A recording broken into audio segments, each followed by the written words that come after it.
Le mariage de ta sœur était parfait, rayonnait maman. Quand viendra ton tour? J'ai souri. C'est déjà arrivé. Vous n'étiez juste pas là. La pièce entière s'est figée.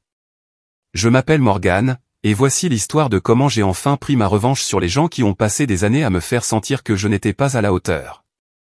Grandir en tant que fille cadette dans la famille Mitchell, c'était vivre dans l'ombre de ma sœur Jessica.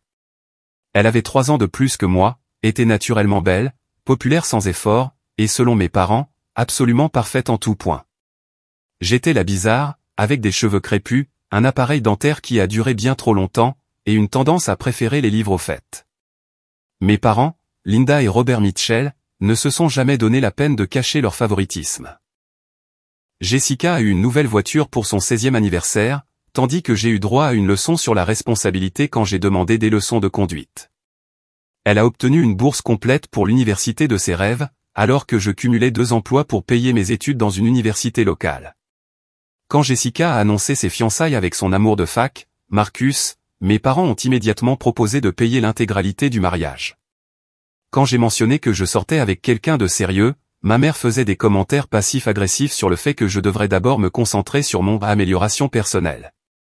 Après 25 ans à être traitée comme la fille la moins importante, le point de rupture est arrivé quand j'ai rencontré David Chen, un infirmier en pédiatrie qui travaillait à l'hôpital pour enfants du centre-ville. Il était gentil, drôle, et voyait en moi quelque chose que ma famille n'avait apparemment jamais pu voir. Nous sommes tombés amoureux, rapidement et profondément. Après 18 mois de relation, David m'a demandé en mariage lors d'une escapade tranquille à la montagne. Ce n'était pas tapa accent graveleuil ou digne d'Instagram, juste nous deux, un magnifique coucher de soleil, et la demande en mariage la plus sincère que j'aurais pu imaginer. Quand j'ai appelé mes parents pour leur annoncer la nouvelle, leur réaction a été décevante, c'est le moins qu'on puisse dire. « Oh, chérie, c'est bien », a dit ma mère, sur ce ton qu'elle utilisait quand elle était clairement distraite. « Mais es-tu sûre d'être prête pour le mariage ? Tu es encore en train de te chercher professionnellement, et, eh bien, tu sais comment ces choses peuvent être. » La réponse de mon père a été encore pire. « Peut-être que tu devrais attendre que le mariage de Jessica soit passé. On ne veut pas lui voler la vedette, n'est-ce pas ? Lui voler la vedette. » Le mariage de Jessica était encore dans 8 mois, mais c'était un comportement typique de mes parents. Tout tournait autour de Jessica et de sa vie parfaite. Les mois qui ont précédé le mariage de Jessica ont été un cauchemar. Chaque réunion de famille se transformait en une séance d'admiration pour Jessica. Ma mère passait des heures à me montrer les tableaux Pinterest des plans de mariage de Jessica, s'extasiant sur le lieu, la robe, les fleurs, tout. Pendant ce temps, chaque fois que j'essayais de mentionner mes propres fiançailles, la conversation revenait rapidement à Jessica ou s'éteignait complètement. La goutte d'eau qui a fait déborder le vase est arrivée lors de la fête prénuptiale de Jessica, que ma mère a insisté pour que j'aide à organiser, bien qu'on ne m'ait donné aucune véritable contribution aux décisions. J'ai été relégué à des tâches subalternes comme adresser les invitations et récupérer les décorations, tandis que ma mère et Jessica prenaient toutes les décisions importantes ensemble. Pendant la fête, ma tante Margaret m'a demandé quand David et moi comptions nous marier. « Oh, Morgane n'est pas encore prête pour le mariage », a interrompu ma mère avant que je puisse répondre. Elle est encore en train de se chercher. Jessica a toujours été plus mature à ce sujet. Jessica s'est contentée de sourire et de ne rien dire, ce qui, d'une certaine manière, a rendu la situation pire que si elle avait été ouvertement cruelle. Ce soir-là, je suis rentré chez David et j'ai pleuré pendant 2 heures. Il m'a tenu dans ses bras pendant que je déversais ma frustration sur le traitement de ma famille, sur la façon dont il me faisait sentir invisible et sans importance. C'est alors que David a suggéré quelque chose qui allait tout changer. Et si on le faisait, tout simplement, a-t-il dit doucement. Et si on se mariait sans le leur dire ? Au début, j'ai cru qu'il plaisantait. Mais plus nous en parlions, plus l'idée devenait séduisante. Pourquoi devrions-nous attendre l'approbation ou la permission de ma famille ? Pourquoi notre bonheur devrait-il être mis en attente pour le calendrier parfait de Jessica ? Au cours des semaines suivantes, nous avons planifié notre mariage secret. Nous avons opté pour une petite cérémonie au jardin botanique de l'autre côté de la ville, avec seulement les parents de David, sa sœur, ma meilleure amie de l'université, Rebecca, et son mari, Tom, comme témoins. La famille de David était ravie et m'a immédiatement accueilli comme leur propre fille. Le contraste entre leur chaleur et la froideur de ma famille était saisissant. Nous avons engagé une photographe locale nommée Maria Santos, spécialisée dans les mariages intimes. La fleuriste, une femme âgée nommée Rose qui tenait une petite boutique en centre-ville, a créé le plus beau bouquet de pivoine blanche et d'eucalyptus. Ma robe venait d'une boutique spécialisée dans les robes simples et élégantes. Elle n'était ni chère ni élaborée, mais quand je l'ai enfilée, je me suis sentie la plus belle femme du monde. La cérémonie a eu lieu un samedi matin ensoleillé, le 13 avril, exactement 2 mois avant le mariage de Jessica. Le père de David, un pasteur à la retraite, a officié la cérémonie. Il n'y avait pas un œil sec dans le petit groupe lorsque David et moi avons échangé les vœux que nous avions écrits nous-mêmes. Les siens étaient une promesse de m'aimer exactement tel que je suis, sans jamais essayer de me changer ou de faire de moi l'idée que quelqu'un d'autre se fait de la perfection. Les miens, une promesse de construire une vie ensemble, basée sur le respect mutuel et un partenariat sincère, et non sur la compétition ou la comparaison. Après la cérémonie, nous avons déjeuné dans le restaurant préféré de David, un endroit italien familial depuis 3 générations. Le propriétaire, Pepe, connaissait David depuis son enfance et a insisté pour nous préparer un repas spécial. Nous avons ri, raconté des histoires, et célébré avec des gens qui se souciaient vraiment de notre bonheur. Pour notre lune de miel, nous avons fait un voyage d'1 semaine en voiture, dans les parcs nationaux de l'Utah et du Colorado. Pas de complexe hôtelier de luxe ou de destination exotique, juste nous deux, explorant des endroits magnifiques et profitant de notre nouveau mariage. C'était parfait, dans tous les sens du terme. À notre retour, nous avons décidé de garder le mariage secret jusqu'après celui de Jessica. Nous ne voulions pas créer de drame, ni donner à mes parents des munitions pour nous accuser d'avoir gâché le grand jour de Jessica. Nous avons emménagé ensemble, en disant à ma famille que nous passions simplement à l'étape suivante de notre relation. Mes parents ont à peine accusé réception de cette étape importante. La planification du mariage de Jessica s'est intensifiée à l'approche de la date. Ma mère m'appelait tous les jours pour me tenir au courant des essayages de robes, des dégustations de menus et des arrangements floraux. Elle s'attendait à ce que je sois disponible pour chaque urgence et chaque crise, malgré le fait qu'elle n'ait montré aucun intérêt pour ma propre vie. J'ai joué le jeu, tout en portant secrètement mon alliance sur une chaîne sous mes vêtements. La semaine précédant le mariage de Jessica fut un chaos absolu. Ma mère s'est transformée en ce que je ne peux décrire que comme une générale de mariage, aboyant des ordres aux fournisseurs, aux membres de la famille, et à quiconque se trouvait dans un rayon de 3 mètres. Elle m'a appelé à 7 heures du matin, 3 jours avant le mariage, pratiquement en hyperventilation parce que le fleuriste avait livré la mauvaise nuance de rose. Morgane, tu dois aller à la boutique du fleuriste tout de suite et arranger ça, a-t-elle exigé. Jessica va faire une crise si tout n'est pas parfait. J'ai regardé David, qui nous préparait le petit déjeuner avant son service à l'hôpital. Il a levé les sourcils avec sympathie pendant que je lui mimais l'urgence florale. Maman, je dois travailler aujourd'hui, ai-je répondu. Tu ne peux pas t'en occuper toi-même?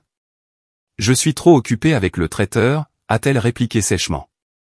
Le mariage de ta sœur est ce week-end, Morgane. C'est important. L'ironie ne m'a pas échappé. J'étais là, une femme mariée, envoyée faire des courses pour le mariage de ma sœur, tandis que mon propre mariage restait un secret. J'ai passé ma pause déjeuner à traverser la ville en voiture pour discuter avec un fleuriste de la différence entre les roses poudrées et les roses vieillies, tout cela avec mon alliance cachée sous mon chemisier de travail. Le dîner de répétition a eu lieu dans un steakhouse chic du centre-ville.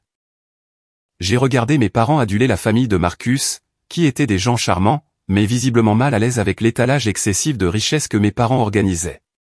La mère de Marcus, Patricia, était enseignante en maternelle, et son père, James, travaillait comme électricien. C'étaient des gens authentiques, terre à accent grave-terre, qui semblaient déconcertés par la vaisselle en cristal et les assiettes de présentation plaquées or sur lesquelles ma mère avait insisté. Pendant le dîner, mon père s'est levé pour faire un discours sur l'histoire d'amour de Jessica et Marcus. Il a parlé de sa fierté pour Jessica d'avoir trouvé un homme si merveilleux, de la chance qu'avait Marcus de se marier dans notre famille, et de la façon dont ce mariage représentait tout ce qu'ils avaient espéré pour leur fille. Le discours a duré près de 10 minutes, couvrant les réussites de Jessica, sa beauté, ses excellentes notes à l'université, et sa carrière réussie en marketing. Quand il a terminé, plusieurs personnes se sont tournées vers moi, s'attendant à ce que je fasse un discours en tant que demoiselle d'honneur. Mais mon père s'est simplement rassis, ayant apparemment dit tout ce qu'il voulait dire sur ses filles. Le moment est passé maladroitement jusqu'à ce que Marcus se lève pour remercier tout le monde d'être venu. Plus tard dans la soirée, Patricia, la mère de Marcus, s'est approchée de moi pendant le cocktail. Morgan, j'espère que ça ne te dérange pas que je dise ça, mais j'ai l'impression de n'avoir presque rien entendu sur toi ce soir. David parle constamment de toi quand nous le voyons aux réunions de famille, et il t'adore clairement. J'adorerais en savoir plus sur ton travail et tes centres d'intérêt. La gentillesse dans sa voix m'a presque fait pleurer. Voici une femme que j'avais rencontrée quelques heures plus tôt, qui montrait plus d'intérêt pour ma vie que mes propres parents en des mois. Nous avons passé 20 minutes à parler de mon travail à la bibliothèque locale, de mon bénévolat dans des programmes d'alphabétisation pour adultes, et de mon passe-temps pour la photographie. Elle a écouté attentivement, a posé des questions réfléchies, et m'a fait sentir que ma vie comptait. David a de la chance d'avoir trouvé quelqu'un d'aussi passionné et attentionné, a-t-elle dit chaleureusement. Je peux dire que vous êtes très heureux ensemble. Si seulement elle savait à quel point elle avait raison, et à quel point nous avions récemment officialisé ce bonheur. Le matin du mariage de Jessica s'est levé, clair et lumineux, ce que ma mère a pris comme un signe personnel de l'univers que tout était destiné à être parfait. Elle avait réservé une suite au country club pour que la noce puisse se préparer, avec un maquilleur professionnel, un coiffeur, et un photographe pour immortaliser chaque instant de la préparation de Jessica. Je suis arrivé à 8 heures du matin pour trouver Jessica déjà en pleine préparation, assise dans un peignoir blanc moelleux tandis que le maquilleur travaillait sur son visage. La pièce bourdonnait d'activité, les demoiselles d'honneur discutaient, ma mère dirigeait le photographe, et divers fournisseurs allaient et venaient avec les derniers détails. Morgan, enfin, s'est exclamée ma mère en me voyant. Le photographe veut prendre quelques photos de toi et dans Jessica avec ses bijoux. Peux-tu lui mettre son collier? J'ai consciencieusement attaché le collier de diamants autour du cou de Jessica, un héritage familial qui avait appartenu à ma grand-mère. En m'occupant du fermoir, Jessica a croisé mon regard dans le miroir. Tu sais, j'ai toujours imaginé que nous ferions ça ensemble un jour, a-t-elle dit doucement. Nous préparer pour nos mariages, nous aider mutuellement avec nos robes. Pendant un instant, elle a sonné comme la sœur que je me souvenais de mon enfance, avant que la compétition et le favoritisme n'aient créé une telle distance entre nous. J'ai presque failli lui parler de mon propre mariage, de la beauté d'avoir la sœur de David, amie, m'aider avec ma robe, de la façon dont nous avions ri et pleuré ensemble dans la petite suite nuptiale du jardin botanique. Mais ma mère est alors apparue avec le photographe, nous positionnant pour une série de clichés spontanés, et le moment est passé. Les préparatifs de la cérémonie étaient un chef-d'œuvre de perfection orchestré. Ma mère avait engagé une organisatrice de mariage, Elena Rodriguez, qui gérait le calendrier avec une précision militaire. Chaque demoiselle d'honneur savait exactement quand descendre l'allée, à quelle vitesse se déplacer, et où se tenir. Les garçons d'honneur avaient été briefés sur leur position et leurs signaux. Même la petite fille aux fleurs et le porteur d'alliance avaient fait plusieurs répétitions. Alors que nous nous alignions à l'extérieur de l'espace de la cérémonie, j'ai aperçu David à sa place. Il était beau dans son costume bleu marine, et lorsque nos regards se sont croisés, il a souri et a touché sa poitrine, là où je savais qu'il gardait son alliance sur une chaîne, tout comme moi. Ce petit geste m'a rappelé que je n'étais pas seul dans cette performance, que j'avais quelqu'un qui m'aimait et me soutenait vraiment. Le mariage de Jessica était indéniablement magnifique, si l'on apprécie ce genre de production élaborée. Le lieu était un country club haut de gamme, avec des fleurs blanches en cascade, des lustres en cristal, et assez de champagne pour faire flotter un bateau. Jessica était éblouissante dans sa robe de créateur, et Marcus était élégant dans son smoking sur mesure. La liste des invités comprenait plus de 200 personnes, dont la plupart connaissaient à peine le couple, mais qui étaient importantes pour le réseautage ou le statut social. J'étais demoiselle d'honneur, vêtue d'une robe rose pâle qui coûtait plus cher que toute ma tenue de mariage. Pendant la cérémonie, je ne pouvais m'empêcher de la comparer à la mienne. Celle de Jessica était élaborée et impressionnante, mais la mienne avait été remplie d'amour et d'émotions sincères. Je savais laquelle je préférais. Le cortège à lui seul a duré près de 10 minutes, chaque demoiselle d'honneur descendant l'allée jonchée de pétales au rythme d'une marche funèbre.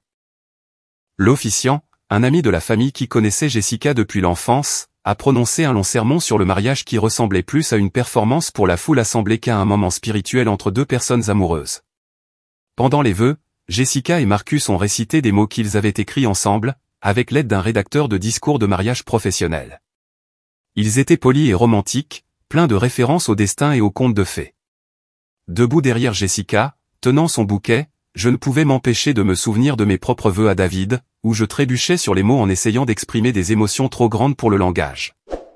Je me souvenais des larmes coulant sur mon visage, alors que je lui promettais de l'aimer, quoi que la vie nous réserve.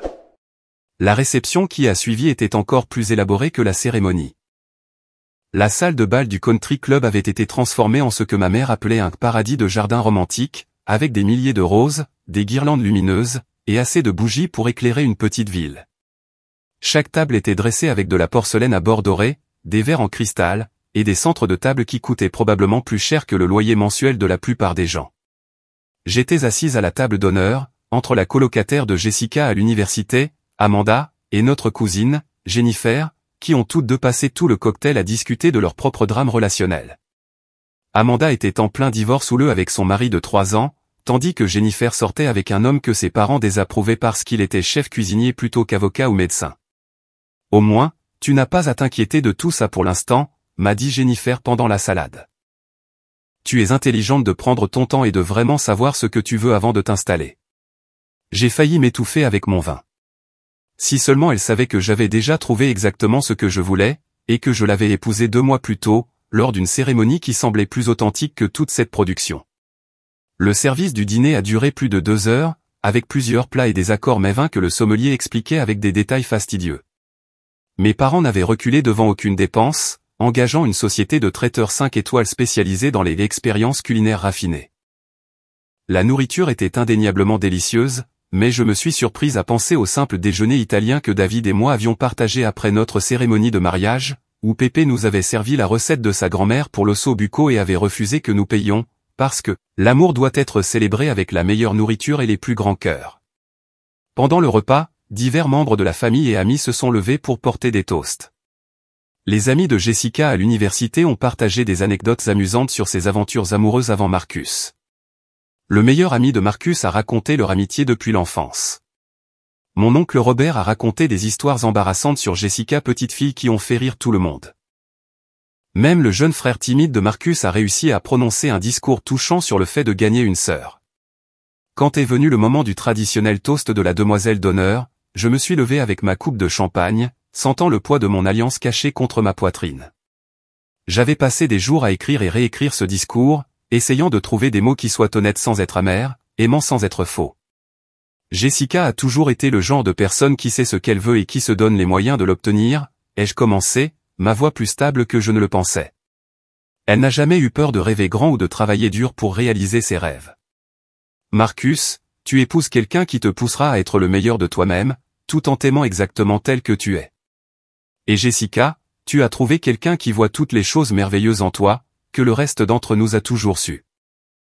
C'était vrai. Même si notre relation était compliquée, Jessica était déterminée et ambitieuse, des qualités que j'admirais en fait, même quand elles éclipsaient mes propres forces plus discrètes. Le toast a été bien accueilli, et Jessica m'a murmuré un merci alors que je me rasseyais. Après le dîner, la danse a commencé avec la première danse de Jessica et Marcus sur Atlas d'Etta James. Ils se déplaçaient magnifiquement ensemble, ayant pris des mois de leçons pour perfectionner leur chorégraphie. Mes parents regardaient depuis leur table, les larmes aux yeux, et je pouvais voir ma mère planifier déjà la page de l'album photo que ce moment occuperait. Au fur et à mesure que la soirée se poursuivait, je me suis surprise à observer toute la célébration avec le détachement d'une anthropologue étudiant les rituels de mariage. La cérémonie de la coupe du gâteau, où Jessica et Marcus se donnaient de petites bouchées pendant que le photographe immortalisait chaque angle. Le lancer du bouquet et de la jarretière, des traditions qui semblaient plus conçues pour le divertissement que pour une réelle signification romantique. Les interminables séances photos avec diverses combinaisons de membres de la famille et d'amis. Ce qui m'a le plus frappé, c'est à quel point tout cela semblait performatif. Ne vous méprenez pas, Jessica et Marcus étaient clairement amoureux et heureux, mais le mariage semblait autant consister à monter un spectacle pour les invités qu'à célébrer leur engagement l'un envers l'autre. Chaque moment était chorégraphié, chaque détail conçu pour un impact visuel maximal. J'ai pensé à mon propre jour de mariage. Comment David et moi avions passé la matinée à nous promener dans le jardin botanique avant notre cérémonie, parlant doucement de nos espoirs pour notre mariage. Comment nous avions écrit nos vœux séparément et nous étions surpris mutuellement avec des mots qui venaient droit du cœur. Comment le neveu de David, âgé de 8 ans, avait été notre porteur d'alliance et n'arrêtait pas de chuchoter fort pendant la cérémonie à quel point ma robe était jolie.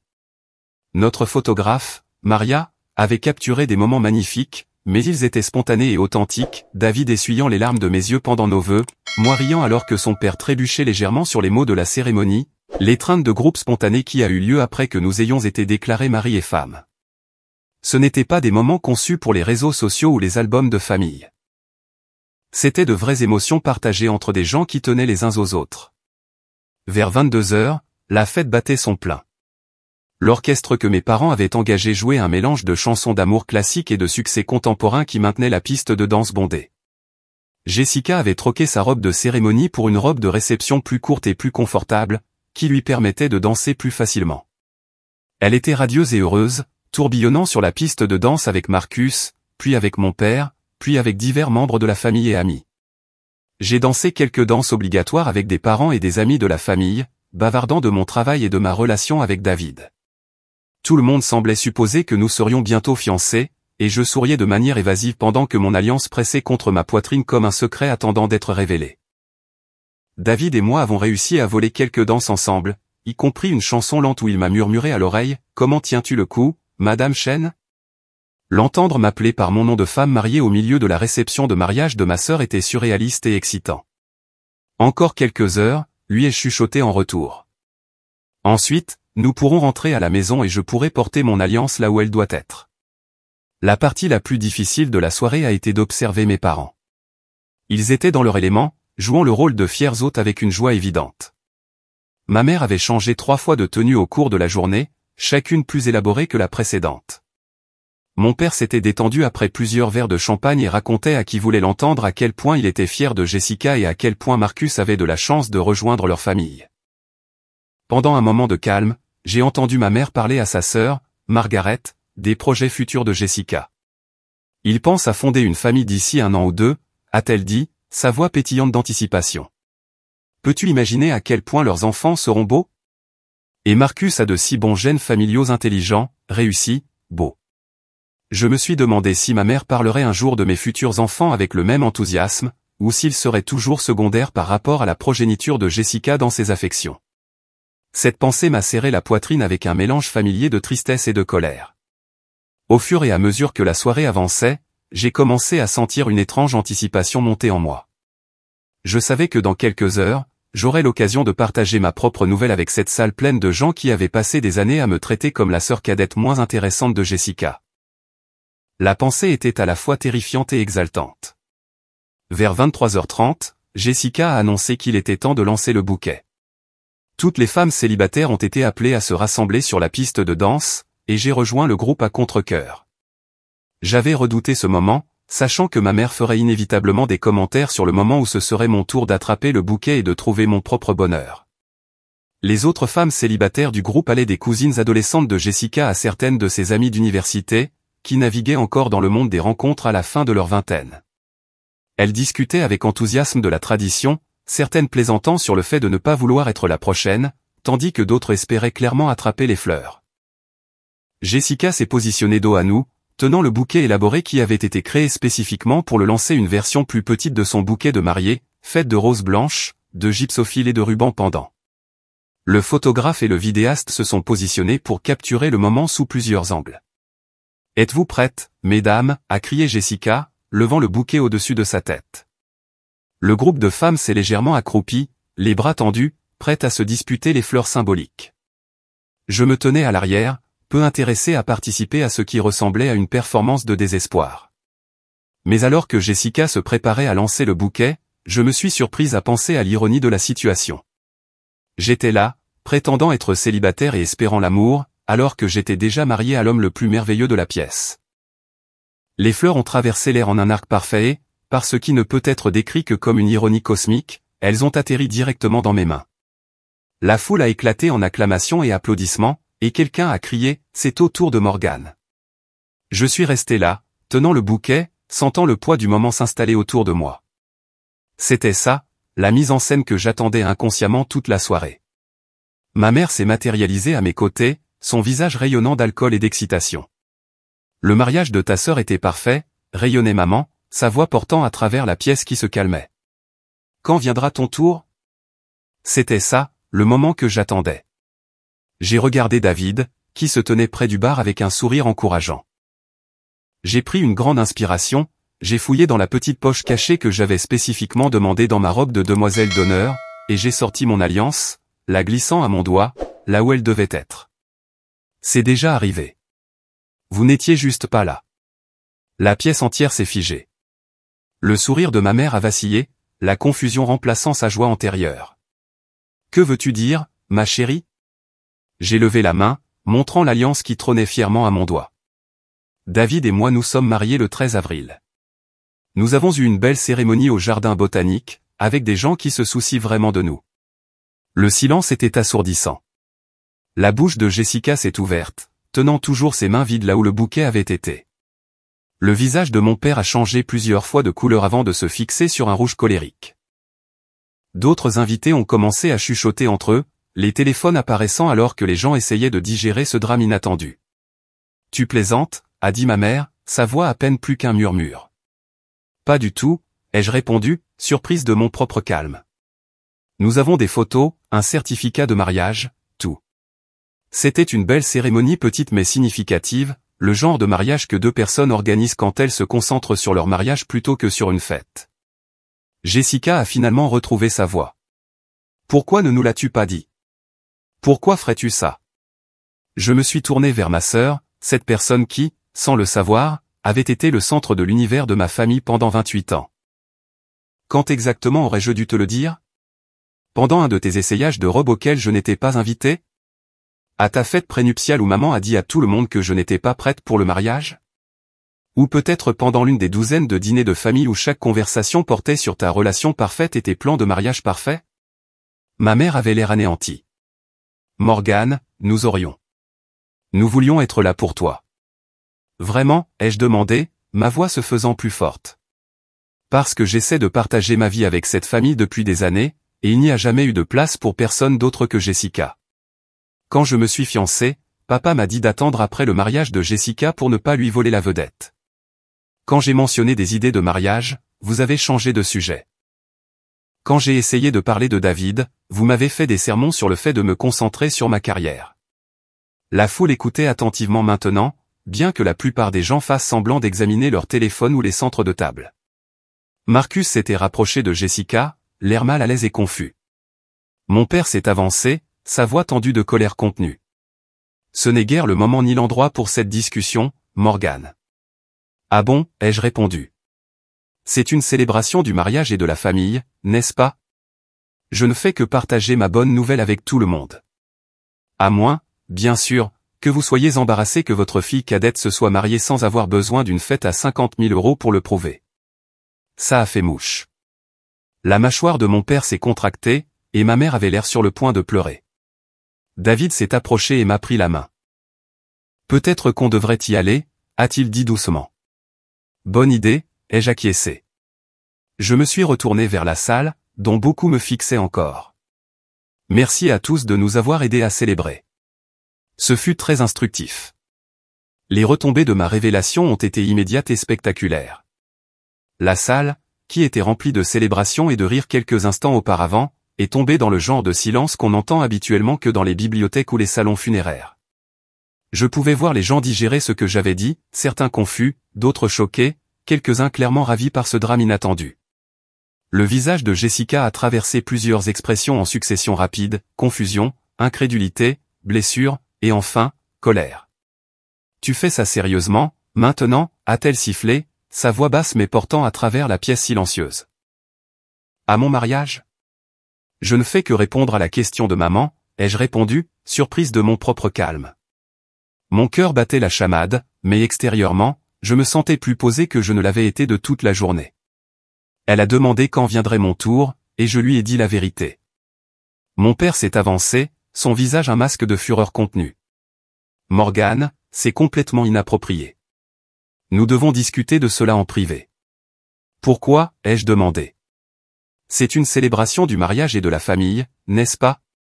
Je pensais que vous seriez heureux d'apprendre que je suis marié à un homme merveilleux qui m'aime inconditionnellement. La dernière partie était directement adressée à mes parents, et à en juger par leurs expressions, elle a fait mouche. Autour de nous, je pouvais voir les invités sortir leur téléphone, certains envoyant probablement des messages à d'autres membres de la famille, d'autres documentant probablement le drame pour les réseaux sociaux. Ma mère avait l'air d'être sur le point d'être malade. Morgane, ma chérie, tu ne peux pas être sérieuse. Quand est-ce que c'est arrivé? Pourquoi ne nous l'as-tu pas dit? Je vous l'ai dit, ai-je dit, ma voix se faisant plus forte.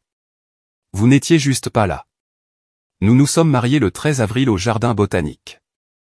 C'était une belle cérémonie, avec des gens qui voulaient vraiment célébrer notre bonheur. David est apparu à mes côtés, sa présence me donnant le courage de continuer.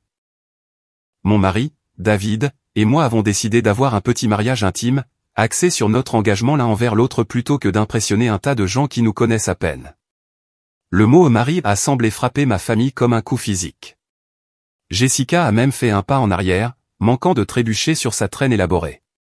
Tu nous mens depuis des mois, a dit mon père, sa voix tendue de colère. Comment as-tu pu tromper ta famille de cette façon? Vous tromper? J'ai ri, le son strident dans la pièce silencieuse.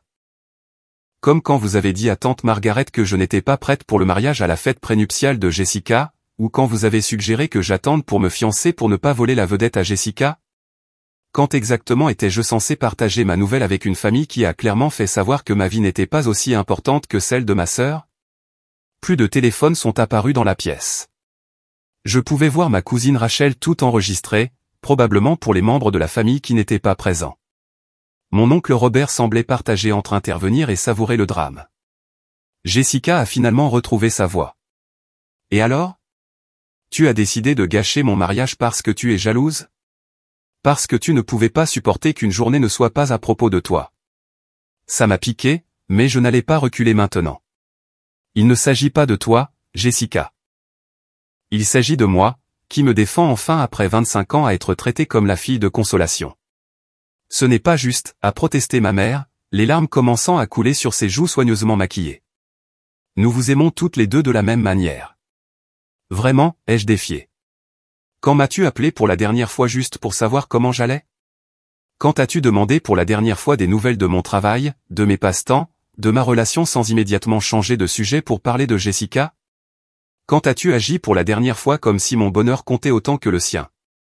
Le silence qui a suivi était assourdissant.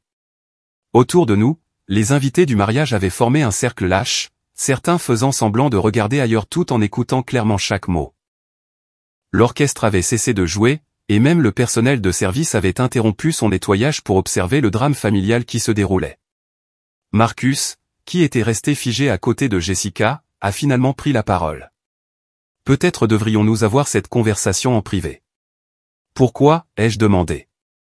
Pour que vous puissiez tous vous liguer contre moi et me dire à quel point je suis égoïste? Pour que vous puissiez me faire sentir coupable d'avoir enfin parlé de la façon dont j'ai été traité? Je ne crois pas, non. Je me suis tourné pour m'adresser à la salle entière, me sentant téméraire et libéré. Je veux que tout le monde sache que David et moi avons eu une belle cérémonie de mariage il y a 2 mois. Nous avons échangé des vœux que nous avons écrits nous-mêmes, entourés de gens qui nous aiment et nous soutiennent. C'était petit mais parfait, et je n'y changerai rien. Certains des invités plus âgés avaient l'air scandalisés, mais j'ai remarqué que plusieurs des plus jeunes membres de la famille hochaient la tête en signe d'approbation. Ma cousine Rachel avait cessé d'enregistrer et me souriait même. Même certaines des amies de Jessica semblaient impressionnées par mon audace. David m'a serré la main. Morgane, peut-être qu'on devrait rentrer à la maison maintenant, a-t-il dit doucement. J'ai hoché la tête, me sentant soudain épuisé par la confrontation. L'adrénaline qui m'avait porté pendant ma révélation commençait à s'estomper, et j'ai réalisé que je tremblais légèrement. Félicitations pour ce beau mariage, Jessica, ai-je dit, ma voix plus douce maintenant. J'espère que vous et Marcus aurez un merveilleux mariage. Je le pense vraiment. Jessica m'a regardé fixement pendant un long moment, ses yeux brillants de larmes non versées. Je n'arrive pas à croire que tu aies fait ça, a-t-elle chuchoté. Je n'arrive pas à croire que ça m'ait pris si longtemps, ai-je répondu. Alors que David et moi nous dirigions vers la sortie, je pouvais entendre les chuchotements commencer derrière nous, les voix s'élevant alors que les gens commençaient à digérer ce qui venait de se passer. Mon téléphone vibrait déjà de messages textes et d'appels manqués. Comment te sens-tu? A demandé David alors que nous arrivions à sa voiture. J'y ai réfléchi un instant, prenant de grandes bouffées d'air frais du soir. Libre, ai-je dit finalement. Effrayés, mais libres. Le trajet de retour s'est fait en silence, tous deux perdus dans nos pensées sur ce qui venait de se passer. Je n'arrêtais pas de rejouer la scène dans ma tête, me demandant si j'aurais pu la gérer différemment, s'il y avait eu une meilleure façon de faire passer mon message. Mais je me suis souvenu du visage de ma mère quand elle a demandé quand viendrait mon retour, de la supposition désinvolte que j'attendais encore que ma vie commence tandis que Jessica vivait son conte de fées parfait. Je me suis souvenu de toutes les années où je me suis senti invisible, de toutes les fois où mes réussites ont été négligées ou minimisées. Peut-être que mon approche n'avait pas été parfaite, mais elle avait été honnête. Quand nous sommes rentrés à la maison, j'ai finalement enlevé l'alliance de la chaîne où je l'avais cachée et j'ai confirmé qu'elle était de retour là où elle devait être, à mon doigt. David a fait de même, et pour la première fois en 2 mois, nous ressemblions à ce que nous étions réellement, un couple marié. Fini de se cacher, ai-je dit, admirant la façon dont l'alliance captait la lumière. Fini de se cacher, a acquiescé David, me prenant dans ses bras. Bien que j'ai le sentiment que demain va être intéressant. Il avait raison. Mon téléphone a sonné sans arrêt pendant les 3 jours suivants, avec des appels de membres de la famille, d'amis, et de personnes à qui je n'avais pas parlé depuis des années, mais qui avaient entendu parler du drame par le réseau familial élargi. Certains me soutenaient, d'autres me critiquaient, et quelques-uns appelaient juste pour les commérages. Les appels les plus douloureux venaient de ma famille immédiate. Ma mère a laissé 17 messages vocaux, son ton oscillant entre des excuses larmoyantes et des accusations colériques. Jessica a envoyé une série de messages textes qui sont devenus de plus en plus hostiles au fur et à mesure que je ne répondais pas immédiatement. Mon père, fidèle à lui-même, ne m'a pas contacté directement, mais a fait part de sa déception à ma mère concernant mon comportement en quête d'attention. Mais il y a eu aussi des réponses positives. Ma tante Margaret m'a appelé pour me féliciter et me dire qu'elle était fière de moi de m'être défendu. Plusieurs cousins m'ont contacté pour me dire qu'ils avaient toujours remarqué la différence de traitement de mes parents entre Jessica et moi. Même certaines des amies de Jessica m'ont contacté pour me dire qu'elles pensaient que ce que j'avais fait demandait du courage. Le soutien le plus surprenant est venu de la famille de David. Quand ils ont appris ce qui s'était passé à la réception, ils ont été horrifiés par la façon dont ma famille m'avait traité au fil des ans. La mère de David m'a appelé pour s'excuser de ne pas avoir réalisé à quel point les choses étaient difficiles pour moi et pour m'inviter à leur réunion de famille chaque fois que j'aurais besoin de gens qui m'apprécient. Tu es notre fille maintenant, toi aussi, a-t-elle dit chaleureusement, et nous sommes si heureux que David ait trouvé quelqu'un d'aussi fort et merveilleux que toi. 3 semaines après le mariage de Jessica, mes parents ont demandé à nous rencontrer, David et moi. Nous avons accepté de dîner dans un restaurant neutre, ne voulant pas faire face au poids émotionnel d'une rencontre chez eux. La conversation a été gênante et douloureuse. Ma mère a pleuré plusieurs fois, insistant sur le fait qu'elle n'avait aucune idée que je me sentais si exclu de la famille. Mon père a maintenu que j'avais mal géré la situation et embarrassé tout le monde. Aucun d'eux ne semblait vraiment comprendre pourquoi j'avais ressenti le besoin de garder mon mariage secret. Nous voulions juste que Jessica ait sa journée parfaite, répétait ma mère. Et ma journée parfaite à moi, ai-je finalement demandé. Ne vous est-il jamais venu à l'esprit que je pourrais vouloir une famille qui se soucie aussi de mon bonheur? Le dîner s'est terminé sans résolution, bien que mes parents aient demandé à voir nos photos de mariage. Je leur en ai montré quelques-unes sur mon téléphone, observant leur visage alors qu'ils voyaient à quel point j'étais heureuse et radieuse, entourée de gens qui m'aimaient. 6 mois plus tard, ma relation avec ma famille reste compliquée. Ma mère fait plus d'efforts pour m'inclure dans les conversations familiales, bien qu'elle ait toujours tendance à se concentrer principalement sur Jessica. Mon père me parle cordialement, mais sans chaleur. Jessica et moi avons une trêve précaire, mais nous n'avons jamais été proches, et cette situation n'a pas amélioré cette dynamique. La famille élargie est passée à autre chose, bien que je reçoive encore des commentaires lors des rassemblements sur mon mariage surprise. Certains parents pensent que ce que j'ai fait était mesquin et dramatique, tandis que d'autres estiment que c'était attendu depuis longtemps. J'ai appris à ne pas trop me soucier de leurs opinions. David et moi sommes plus heureux que jamais. Nous avons acheté une petite maison avec un jardin où nous organisons des dîners pour des amis qui sont comme une famille choisie. Nous avons parlé d'avoir des enfants, et je suis reconnaissante qu'ils grandiront en sachant qu'ils sont voulus et appréciés pour ce qu'ils sont. Parfois, je me demande si j'aurais dû gérer les choses différemment, s'il y avait eu un moyen de faire passer mon message sans créer une scène aussi publique. Mais je me souviens de toutes les années où je me suis senti invisible et sans importance, de toutes les fois où mes sentiments ont été rejetés ou ignorés. Peut-être que mon approche n'était pas parfaite, mais elle était honnête. Ma famille a passé des années à m'apprendre que je ne comptais pas autant que Jessica, que mes réussites étaient moins importantes, que mon bonheur était secondaire au maintien de leur image de la famille parfaite.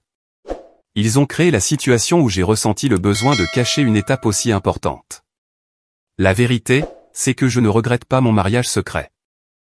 Il était beau et significatif, entouré de gens qui se souciaient sincèrement de David et de moi en tant qu'individu. Je ne regrette pas non plus de l'avoir révélé à la réception de Jessica. Après 28 ans à être traité comme la fille la moins importante, j'ai enfin trouvé ma voie. Aujourd'hui, quand on me demande quelle est ma situation familiale, je réponds honnêtement que nous y travaillons. Certaines relations peuvent être réparées, et d'autres ont juste besoin d'être redéfinies. J'apprends que je ne peux pas contrôler la façon dont mes parents choisissent de me voir, mais je peux contrôler le pouvoir que j'accorde à leurs opinions sur ma vie.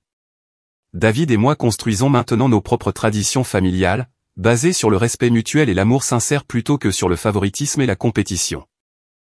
Nous organisons les fêtes pour les amis qui n'ont pas de famille à proximité, nous faisons du bénévolat ensemble à l'hôpital pour enfants, et nous prenons des décisions en tant que partenaires égaux. La meilleure vengeance, j'ai appris, n'est pas toujours dans le moment spectaculaire de la révélation. Parfois, c'est de construire une vie si belle que vous n'avez besoin de l'approbation de personne d'autre pour la valider. Mais je dois admettre que voir les visages choqués dans cette salle de réception était assez satisfaisant aussi. Mon alliance trône fièrement à mon doigt maintenant, plus cachée sur une chaîne. Elle n'est pas aussi chère ou élaborée que celle de Jessica, mais elle représente quelque chose de plus précieux, un mariage bâti sur l'amour, le respect, et la certitude que je suis suffisante, exactement telle que je suis. Et ça, plus que n'importe quel complot de vengeance, c'est la vraie victoire.